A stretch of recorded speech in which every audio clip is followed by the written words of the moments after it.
नमस्कार, स्वागत है आपका इंडिया न्यूज पर। आपके साथ हूं मैं खुशबू मनोरमा मिश्रा। बलूचिस्तान और टीटीपी पाकिस्तान के लिए ये दो मुद्दे नहीं, खतरे कहे जाएं तो गलत नहीं है, क्योंकि पाकिस्तान के लिए जिस तरह से आज की तारीख में चुनौती ये बने हुए हैं, उससे एक बात तो साफ है, इनसे उबर पाना पाकिस्तान के लिए आसान नहीं है। हालात ये हैं कि अगर पाकिस्तान यहां और ज्यादा जोर जबरदस्ती पर उतरा तो बहुत मुमकिन है कि टुकड़ों में बढ़ जाए। जिस तरह से हथियारों और शांतिपूर्ण ढंग से पाकिस्तान के खिलाफ लोगों ने यहां मोर्चा खोला है, वो पाकिस्तान के लिए गले की फांस बन रहा है। एक रिपोर्ट देखिए, फिर आगे चर्चा की करेंगे शुरुआत अपने खास मेहमानों के साथ।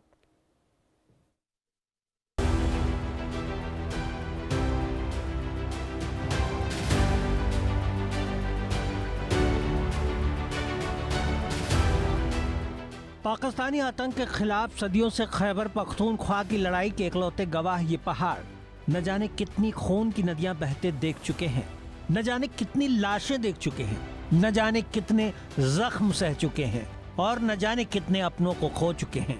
लेकिन अब इन सख्त पहाड़ों को ये मंजूर नहीं। आजादी की नई चिंगारी भड़क चुकी है, इनके लिए एक नई सुबह का उद्घोष कर रही है तहरीक-ए-तालिबान पाकिस्तान। ये नाम अब सिर्फ विद्रोह का प्रतीक नहीं, बल्कि पाकिस्तान के खिलाफ बगावत का उद्घोष बन चुका है। 8 नवंबर 2025 को बन्नू जिले के एक सैन्य चौकी पर जो हुआ, वो सिर्फ एक हमला नहीं था, वो पाकिस्तानी साम्राज्यवाद के खिलाफ एक ऐतिहासिक विद्रोह था।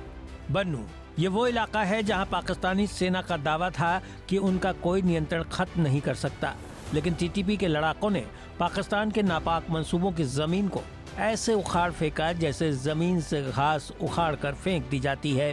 रात के अंधेरे में मोटरसाइकिलों पर सवार टीटीपी के लड़ाके पाकिस्तानी चौकी पर धावा बोलते हैं। गोलीबारी की गूंज से पहाड़ कांपे, पाकिस्तानी सैनिकों के कदम डर से थरथराने लगे और वो अपनी ही चौकी छोड़कर भाग खड़े हुए। पीछे रह गए हथियार, गोला बारूद, जो अब टीटीपी के कब्जे में है।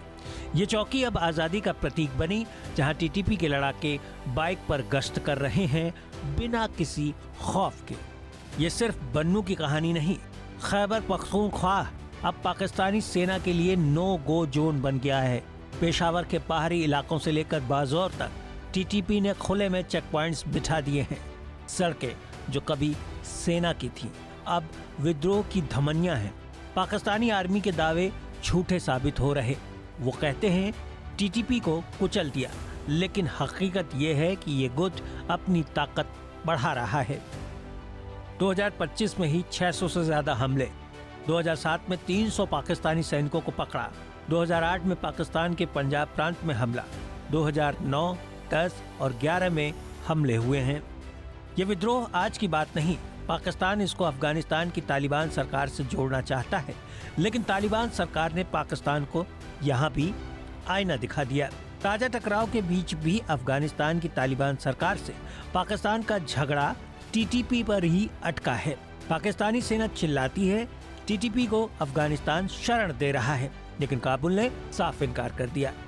पाकिस्तान के सेना प्रमुख असीम मुनीर और पीएम शहबाज शरीफ के लिए ये चुल्लू भर पानी में डूब मरने जैसा है। जिन्होंने खुद टीटीपी को सालों पहले पैदा किया, अब उसी की आग में झुलस रहे हैं। पेशावर के पास वीडियो वायरल हो रहे हैं, जहां टीटीपी सड़कों पर चौकियां बिठा रही, सरकार गायब, सेना गायब, सिर्फ आजादी की आवाज। पाकिस्तान के कई नेता खुद मान रहे कि खैबर का बड़ा इलाका सरकार के हाथ से निकल चुका है। ताजा तस्वीरें उसकी तस्दीक भी करती हैं। ये पाकिस्तान के आतंक की हार और खैबर के आजादी की जीत है। अब ये बगावत क्या पाकिस्तान के टुकड़े करके ही रुकेगी, मुनीर शहबाज के गंदे मंसूबों को खत्म करके ही रुकेगी, या अभी कुछ और होना बाकी है? क्या पाकिस्तान से परेशान लोग अब पीओके से खैबर बलूचिस्तान और अफगानिस्तान तक एक नया रास्ता खोलने के लिए बेताब हैं? Bureau report, India news. और चलिए अब चर्चा की शुरुआत करेंगे। मेरे साथ अहमद मस्ती खान जी, बलूच पत्रकार, और साथ ही साथ मेजर जनरल रिटायर्ड जेके बंसल जी, डिफेंस एक्सपर्ट भी जुड़ गए हैं। सबसे पहले जेके बंसल सर, आप ही के पास आते हुए, आज की डेट में पाकिस्तान के लिए टीटीपी और जो बलोच जिस तरीके से यहाँ पर स्थितियां पाकिस्तान के लिए इन्होंने खराब कर रखी है, बहुत मुश्किल है पाकिस्तान के लिए फिलहाल इस जाल से निकलना। गुड इवनिंग खुशबू। देखिए, पाकिस्तान का सब कुछ अपना करा धरा है जो संसाधन है बलूचिस्तान के, उनको अपना दोहन करते हैं, उनका डेवलपमेंट नहीं होने देते, और जो भोले भाले लोग हैं बलूचिस्तान के, उनके ऊपर अटैक करते हैं, फोर्स डिसअपियरेंस हो जाती है, जो उनका एक पीसफुल आंदोलन है उसके ऊपर अटैक किया जाता है। और इस तरह से जो एक उनकी एक महरूम बलोच हैं उनको पकड़ के रखा हुआ है। इस प्रकार से देखते हुए जो पाकिस्तान की नीति है उसकी वजह से सब कुछ हो रहा है। और अब बलूचिस्तान लिबरेशन आर्मी फ्रंट पर आ गई है, और वहाँ के नवयुवक और महिलाएं सब सामने आकर के, जो खातन हैं वो आई हैं। अब पाकिस्तान के वहाँ पर गिने चुने दिन रहे हैं जिस तरह से चौकियों पर कब्जा कर रहे हैं, और खास करके सिंदूर ऑपरेशन के बाद में जब पाकिस्तान को अपनी सेना वहां से हटा करके भारत की तरफ मोबिलाइज की थी, तब से अटैक बढ़ गए। इसी प्रकार से जो टीटीपी जो है वो बहुत हमलावर है। पाकिस्तान दोष देता है अफगानिस्तान को और तालिबान को कि टीटीपी को संरक्षण देता है। उनको पता होना चाहिए कि 2006 में टीटीपी पाकिस्तान के अंदर ही बना था और तभी से हमले कर रहा है। जहाँ तक अफगानिस्तान में टीटीपी जो तालिबान है वो तो 2021 में आया, उससे पहले भी हमले चल रहे हैं। अब उनको जब पाकिस्तान जो है, पाकिस्तान को टीटीपी ने कहा है कि हम यहाँ पे सरिया कानून लाएंगे और इन्हीं के अपने आदमी हैं। जो पाकिस्तान साथ देता था अमेरिका का तालिबान के ऊपर अटैक करने के लिए, तो उससे भी ये नाखुश थे कि हमारे अपने मुस्लिम ब्रदर्स के ऊपर में ऐसा क्यों हो रहा है। इसी प्रकार से जो खैबर पख्तूनख्वा के अंदर में ड्यूरेंट लाइन को नहीं मानता है अफगानिस्तान, वो कहता है खैबर पख्तूनख्वा में दोनों तरफ से लोग रहते हैं, और जिस प्रकार से फोर्सफुली पाकिस्तान शरणार्थियों को यहाँ से भेज रहा है, और एक ह्यूमन जो एक त्रासदी बनी हुई है उनके पास में, खाने तक की बातें नहीं, तो सबको देखते हुए पाकिस्तान को जो है सबक सिखा रही है अभी टीटीपी, और उनकी चौकियों पर जैसे आपकी रिपोर्ट में भी बताया गया है कब्जा कर रही है। और पाकिस्तान की किसी भी सिपाही की हिम्मत नहीं है कि उनके सामने खड़ा हो सके। और कुछ जो पाकिस्तान की सेना के अंदर में भी जो टीटीपी के समर्थक हैं और टीटीपी के सिंपैथाइजर हैं, इसी प्रकार से पीओके के अंदर में भी काफी अफरा तफरी है, वहाँ के लोग भी काफी दोहन करते हैं। तो ये सब कुछ पाकिस्तान की जो गलत नीति है उसकी वजह से है। और जो टेररिस्ट की बात करते हैं, ये अगर टीटीपी की या तालिबान की बात करते हैं, तो ट्रेनिंग तो पाकिस्तान ने दिया है, टेररिस्ट तो इन्होंने ही पाले हैं, अभी भी टेररिस्टों को पाल रहे हैं, जैसे मोहम्मद जैसे लोगों को पाल रहे हैं। और हाफिज सईद के साथ में भी उनकी जो पॉलिटिकल पार्टी के नाम पे अभी जो इनके मंत्री गए थे मिलने के लिए, उनको सह दे रहे हैं। तो इस प्रकार से जब पाकिस्तान ऐसी एक्टिविटी करेगा उसका खामियाजा तो भुगतना ही पड़ेगा, और जल्दी जल्दी सही पाकिस्तान के टुकड़े टुकड़े हो जाएंगे। बैक टू यू खुशबू। बिल्कुल। और कहीं ना कहीं अब ये आमिर मस्ती खान जी, देखिए ये जो हो रहा है पाकिस्तान में, ये पाकिस्तान की वजह से ही हो रहा है, और इससे निकलना पाकिस्तान के लिए फिलहाल अभी वक्त लगेगा इससे। और ऐसा लग रहा है कि जो बलूचिस्तान है, जिस तरह की लड़ाई वो लड़ रहा है पिछले कुछ महीनों से, अप्रैल 2025 के बाद से, वो अपनी आजादी के लिए कुछ भी कर जाने को तैयार है, क्योंकि अब खोने के लिए उसके पास कुछ है नहीं। आमिर मस्ती खान जी, नमस्कार, आपका बहुत शुक्रिया। देखें, या जो पाकिस्तान, जैसे हमारे बड़े भाई मेजर जनरल बंसल ने कहा, ये सारा कुछ इनका अपना किया है, ये पाकिस्तान के फौज का। मैं एक अर्ज करूंगा, एक शायर थे बड़े ज़बरदस्त पंजाब से, हबीब जालिब, उन्होंने कहा, दीप जिसका महलात ही में जले, चंद लोगों की खुशियों को लेकर चले, वो जो साए में हर मुसलहत के तले, ऐसे दस्तूर को सुबह बेनूर को मैं नहीं मानता, मैं नहीं जानता। आज पाकिस्तान तकरीबन 80 साल पहले जो बरतानिया बना के गया था, आज वहाँ पर एक क्राइसिस है। वो क्राइसिस इस वजह से है कि वहाँ का जो जनरल, पावर हंगरी जनरल जिसका नाम आसिम मुनीर है, वो अपनी जो मिलिट्री रिजीम है उसको एक आईनी शक्ल देने की कोशिश कर रहा है। देखें, जहाँ तक के टीटीपी का ताल्लुक है, हमारा ये मौक़िफ़ है कि जो भी खैबर पख्तूनख्वा है उस पे अफ़गानों का हक है। जो भी ना सिर्फ खैबर पख्तूनख्वा बल्कि बलूचिस्तान में भी कुछ पश्तून इलाके हैं, उस पर अफ़गानिस्तान और अफ़गानों का हक है। ये उनका तारीखी ज़मीन है। इस पे पंजाबी जिहादियों को कुछ हक नहीं है कि वो कहें कि ये यहाँ से निकल जाएं, यहाँ पर नहीं आएं। ये इस किस्म से जब ये सोचते हैं, तो जब ये सब समझते हैं कि अफ़गानिस्तान को अपनी 5वीं सूबा बनाएंगे, ये अहमकों के जन्नत में रह रहे हैं। देखिए, हमारा तो फैसला हो गया है। हमारे बलूच नौजवानों को मैं सलाम पेश करता हूँ कि इनकी फौजी दरिंदगी बर्बरियत का वो बिल्कुल बेबाकी निडरी से वो मुकाबला कर रहे हैं। अभी कुछ दिन पहले इनके जो भगोड़े फौज है, जिनको कि सिर्फ हारना ही जानते हैं ये, और माल कमाना जानते हैं ये बिजनेस वाले जो पंजाबी जिहादी हैं, इनके हमने हथियार छीने हमारे नौजवानों ने, जो अमेरिकन हथियार इनके पास थे। ये जो अपने अमेरिकन हथियार, अमेरिकन टैंक और अमेरिकन जहाज़ों से अगर वो समझते हैं कि हमारे ऊपर अपना कब्जा जमाए रखेंगे, तो वो गलत फहमी का शिकार है। डॉक्टर सबिया बलोच जैसी कमेटी के लीडर, ज़बरदस्त लीडर हैं, हमारी बेटी हैं, जिस तरह से डॉक्टर महारंग बलोच और दीगर रहनुमा हैं, उन्होंने आज एक अपील की है कि जहरी में जो है लोगों के पास खाने पीने के सामान नहीं है। कर्फ्यू लगाई हुई है 25 दिनों से, लोगों का बेदरे कत्ल किया जा रहा है, कत्लेआम है, जेनोसाइड है, और अवारान में भी इसी किस्म के सिचुएशन है। गुज़िश्ता 4 दिनों में ही इन्होंने 10 लोग जो हैं हमारे नौजवान जो हैं, ये इनके death squad, military intelligence, counter terrorism department और फ्रंटियर कोर ने बलूचिस्तान के मुख्तलिफ इलाकों से इन्होंने उठाए हैं, और उनमें जो है कत्ल भी हो रहा है, हमारे बच्चों का कत्ल हो रहा है। 15 साल नौजवान, उनको इन्होंने कत्ल कर दिया, जलाल जमील। देखिए इस किस्म से ये लोग कर रहे हैं, जो ज्यादतियाँ कर रहे हैं वो ज़्यादा दिन तक नहीं चलेगा। ये मुझे माफ़ कीजिए, उनका नाम दूसरा नसीर बलोच, उनको जो है वो शाप में इन्होंने नवंबर 7 को इन्होंने डेथ स्क्वाड ने कत्ल किया। तो ये जो कत्ल आम हो रहा है हमारे ज़मीन पर, और जो दूसरी जानिब जो है ये जनरल, देखो इन्होंने ये कहा, इतना झूठा जनरल है पाकिस्तान के, इनसे अभी 3 हफ्ते पहले पूछा गया था कि क्या आप सदर बनना चाह रहे हैं कुछ, तो उन्होंने कहा नहीं नहीं जनाब, मुझे तो सिर्फ शहीद होने का शौक है। ये आसिम मुनीर ने कहा था।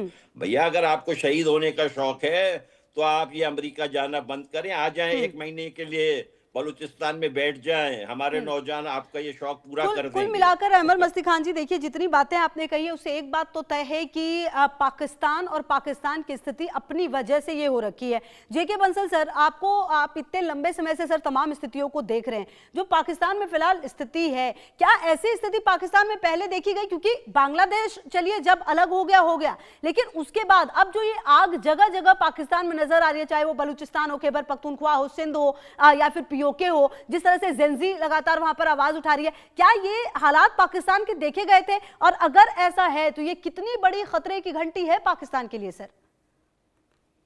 पाकिस्तान में शुरू से ही है, लेकिन 1960 के बाद में, जब से यहाँ पर ज्यादातर आर्मी रूल हुआ है 1958 में, 59 में, तो तब से ये ज्यादा बढ़ गया है। मेरे ख्याल से जो अयूब के टाइम में वहाँ पर मार्शल लॉ लगा है, तो इन्होंने क्या किया है कि यहाँ की निकम्मी फौज अपनी रिलेवेंट बढ़ाने के लिए वहाँ की जनता को डराती रहती है, कभी भारत का डर दिखा देती है। और जैसे कि मस्ती खान भाई ने भी कहा कि ये एक जो है ना बिजनेस करते हैं, और बिजनेस फौज जो चलाती है वो क्या लड़ाई लड़ेगी, प्रोफेशनल फौज नहीं है। तो प्रोफेशनल फौज नहीं है तो उन्होंने टेररिस्ट पाले हुए हैं। अब जो इनकी नीति जो है वो स्ट्रीट नीति बना ली है, कम से कम भी मेरे ख्याल से 1970 ऑनवर्ड्स जो इन्होंने एक अपनी नीति बनाई है टेररिस्ट बनाने की। तो टेररिस्ट वो जो बनते हैं वो इनको खा रहे हैं। और जो अब इन्होंने सबसे बड़ी दुख की बात तो यह है, बांग्लादेश के ऊपर इतने अत्याचार किए और बांग्लादेश के जो लोगों को भारत ने बचाया। अब बांग्लादेश में यूनुस जो इनको शरण दे रहा है, यहाँ के वो जनरल मिर्जा भी वहां पे गए, और वो दोबारा अपना देश संभलता नहीं है, इधर उधर जाकर के अपनी टेररिस्ट एक्टिविटी बढ़ाने लग जाते हैं। और आज की तारीख में भी अब जैसे भारत ने इनके टेररिस्ट के ठिकाने बर्बाद कर दिए थे, और जैसे मोहम्मद के जब ठिकाने बर्बाद हो गए तो उनको खैबर पख्तूनख्वा की तरफ जाकर शरण दे दी पाकिस्तान की जो आर्मी है, और फंड्स इकट्ठा कर रहे हैं। और हाफिज सईद जैसे जो जो एक इंटरनेशनल टेररिस्ट घोषित हो चुका है और कहने को जेल के अंदर में भी है, उसके साथ में उसकी विचारधारा से भी चलते हैं अभी ये लोग। तो ऐसी स्थिति में जो पाकिस्तान का जो सारा कुछ जो अब सिस्टम बहुत खराब हो गया है, दिन प्रतिदिन खराब होता जा रहा है। मतलब आप ये देखिए, मैं ये कहना चाह रहा था कि 1960 के अंदर में भारत की और पाकिस्तान की इकोनॉमी बराबर थी। और अब आप देखिए कि भारत की इकोनॉमी कहाँ बढ़ गई है और पाकिस्तान कहाँ पर है। ये भीख का कटोरा लेके इधर उधर घूमते रहते हैं। एफएटीएफ इनको जो बेल आउट पैकेज देता है, उसके बाद भी ब्लैक ग्रे लिस्ट में हुए थे। ये ग्रे लिस्ट के बाद में अभी भी एफएटीएफ ने इनको वार्निंग दी है कि आप जो किसी को जो अब फंड्स नहीं दे सकते, जैसे कि इन्होंने अभी जैसे मोहम्मद ने अपना एक नया रूप धारण करके जो फंड इकट्ठा करना शुरू किया है डिजिटल, तो उस पर वार्निंग दी थी। दूसरी बात यह है कि जो अभी हाफिज सईद की ऑर्गेनाइजेशन के साथ में मिले हैं ये, और जिसको जमात दुआ दौला के नाम से वो एक ऑर्गेनाइजेशन है, तो उनके साथ में अभी इस प्रकार के संबंध, इनको अभी अकल नहीं है कि टेररिस्ट के जो घोषित करने से ये जब हो चुके हैं तो स्टेट पॉलिसी को खत्म करना पड़ेगा, तभी जाकर देश या कुछ उद्धार हो सकता है। बात यह है कि जो वहाँ की जनता अभी मिलिट्री से पहले तो बहुत डरती थी, अभी भी डरती है, लेकिन 2023 में जब इमरान को अरेस्ट किया था तो उस समय जनता सड़कों पर आ गई थी। तो इनके जो कोर कमांडर थे जनरल, उनके घर में घुस गए थे, वहां से सामान वामान सब लूट लिया था। तो इस तरह से अगर लीडरशिप आती है, सिविलियन लीडरशिप थोड़ा सा सपोर्ट करती है, तो ये फौज को इनको एक अपना ठिकाना दिखा दिया जाएगा। जिस प्रकार से ये अपना कंट्रोल करने की कोशिश कर रहे हैं, और जो यहाँ की जो सिविलियन गवर्नमेंट है वो तो एक कठपुतली सरकार है। जी। तो कहने को यहाँ पर जो है एक डेमोक्रेसी है, तो उसका कोई मतलब ही नहीं है। इलेक्शन वगैरह सब देखिए वो रिगिंग किया गया है। तो ये सारा दिन प्रतिदिन अभी जो सिविलियन लीडर्स हैं, आप ये देखिए, वो सिविलियन लीडर फौज की मर्जी से ही रहते हैं वहां पे। जब इमरान खान था वो भी फौज की मर्जी से आया, उसको निकाला भी फौज की मर्जी से ही। हम्म। और अब जो शहबाज शरीफ भी फौज की मर्जी से ही हैं। हम्म। और उन्होंने अभी क्या है, उसको एक अमली जामा या एक वैधानिक दे रहे हैं कि इनको फील्ड मार्शल बना दिया जाए। तो ये भी हम्म। प्रेशर के अंडर में है, जिसमें तीनों सेनाएं भी इनके अंदर में आ जाएगी। कोर्ट को जो बिल्कुल एकदम उसके जो क्लिप कर दी है विंग्स, तो इस प्रकार से पाकिस्तान खुद ही अपने गड्ढे में गिरता जा रहा है, और उसका परिणाम इसको भुगतना ही पड़ेगा पाकिस्तान। तो पाकिस्तान का हालात तो पहले से ही खराब है, लेकिन अब दिन प्रतिदिन और खराब होते जा रहे हैं। जी ठीक है सर। और ये बात तो सच है कि जो हालात है वो और ज़्यादा ख़राब हो रहे हैं, और शायद आने वाले समय में और ख़राब होंगे भी। अमर मस्ती खान जी, जो पाकिस्तान ये भूल गया कि बलूचिस्तान उसी का अहम हिस्सा अगर है तो उसका ख्याल रखना चाहिए, बजाय उसने पूरी तरह से लूटा बलूचिस्तान को अगर हम देखें, और कहीं ना कहीं उसके खनिज, उसकी तमाम चीज़ों के साथ डील करने की कोशिश की। वहाँ के लोगों को पाकिस्तान ने नहीं समझा कि वहाँ के लोग भी इंसान हैं, क्योंकि जिस तरह की तस्वीरें सामने आई वो कहीं ना कहीं दहशत से भरी थी। और यही वजह है कि आज बलूचिस्तान इस आग में जल रहा है कि अब उसे आजादी के अलावा कुछ भी मंजूर नहीं है। और यह बात भी तय है अमर मस्ती खान जी, जिस तरह की लड़ाई बलूचिस्तान में बलोच अब लड़ रहे हैं, उनके लिए करो या मरो वाली स्थिति है। क्योंकि आप देखिए पाकिस्तानी सेना जिस तरीके से और पाकिस्तानी हुक्मरान जो उनके साथ डील कर रहे हैं, वो कहीं ना कहीं बिलो द बेल्ट है, ये बात माननी पड़ेगी। बिल्कुल, आपका बहुत शुक्रिया। मैं अभी अभी यही कहने वाला था कि बलूचिस्तान में बलोच अवाम के लिए डू और डाई का सिचुएशन है, या करो या मरो, इसके अलावा और कोई रास्ता नहीं है। और ये पंजाब के जो फौजी जनरल हैं, जो घटिया तरीन, मुझे तो पंजाब की जो हुक्मरान तबकात है उनके ऊपर भी हंसी आती है कि उन्होंने किस किस्म का घटिया जनरल अपने मफादात के तहफ़्फ़ुज़ के लिए उन्होंने लिया हुआ है। ये तो पूरे पूरे जो है पाकिस्तान को जल्दी ही जो है टुकड़े टुकड़े कर देगा। हमें तो देखे आज़ादी चाहिए, लेकिन हम ये नहीं चाहते हैं कि ये जो पंजाब के अवाम जो है वो किसी भी मुसीबत में पड़े। हम पंजाब के अवाम के साथ हमारी दुश्मनी नहीं है, हमारी लड़ाई उस फौज के साथ है जो कि जिसने के आइन की धज्जियां बखेर दी हैं, जिसने अदलिया को पाकिस्तान में मजाक बना दिया है, जिसने पूरी मीडिया को अपना लॉन्डी बना दिया है। ये जो आईएसआई और जीएचक्यू के जनरल हैं, हमारा तो उनके साथ लड़ाई है। और मेरा तो पंजाब के अवाम से अपील है कि ये जो दहशतगर्दी आपके यहाँ आके इंडिया में करते हैं, और अगर मोदी जी इनको जूते लगाए तो पंजाब के लोगों को जश्न मनाना चाहिए। ये जो इनकी जहनियत है ना हिंदू फोबिया वाली, देखें खुशबू जी, इनकी इसी जहनियत के वजह से ये सारा मसाइल है। ये प्रोपेगेंडा करते हैं कि भाई हिंदू जो है आपके औरतों पे कब्जा कर देंगे। हिंदुओं की जहनियत ही ये नहीं है, ये तो इनकी अपनी जहनियत है, ये घटिया जहनियत। ये जो इन्होंने कहा, ये आसिम मुनीर ने कि जिंदगी के हर मुमकिन पहलू में वो और हिंदू मुख्तलिफ हैं, मैं शायद उनसे ये इत्तेफाक करूंगा, उनकी जहन इंतहाई घटिया है। आपके यहाँ लोगों की हाई वैल्यूज हैं, आपके यहाँ हमेशा से जो है अच्छे वैल्यूज, ह्यूमैनिटेरियन ह्यूमैनिस्टिक वैल्यूज को परवान मिला है। यहाँ पर सिर्फ जिहाद, यहाँ पर सिर्फ नफरत। आप जब नफरत और जिहाद करते रहेंगे, आज ये जिहाद हमारे खिलाफ, बलोच तो देखे सेक्युलर बेशक है लेकिन मुसलमान हैं, पश्तून तो मुसलमान हैं, ये कैसे हमारे खिलाफ जिहाद कर रहे हैं? हमें नाम दे दिया है फितनाउल हिंदुस्तान, पश्तूनों को नाम दे दिया फितनाउल ख्वारिज। असल में ये खुद ही जो है फितना अमरीकी साम्राज्य है। ये जो है अमरीका के कहने पे हर चीज करते हैं। अमरीका के जो है ये पिट्टू हैं, ये जो जनरल आसिम मुनीर है, ये तो अमरीका का कुत्ता है। इसको क्या हक पहुंचता है कि ये पाकिस्तान का ऊपर हुक्मरानी करे? मैं आपसे एक बात बता दूं, मुझे खबर मिली है कि पाकिस्तान के अवाम जो है इनकी जो ये बदमाशी है इसको कबूल नहीं करेंगे। मुझे उम्मीद है कि वो बड़े पैमाने पे रोडों पे आ जाएंगे कुछ दिनों में, देखेंगे सब पूरी दुनिया। बिल्कुल, और दुनिया देखेगी। और ये बात सही है जेके बंसल सर की, जिस तरह की स्थिति फिलहाल पाकिस्तान में नजर आ रही है, एक तरफ तो अंदर खाने उसके इतना कुछ चल रहा है, दूसरी तरफ लड़ाई अफगानिस्तान से भी है, डीलिंग उसकी लगातार अमेरिका के साथ है, जो क्लोजनेस है उसकी वो बांग्लादेश के साथ भी बढ़ी है।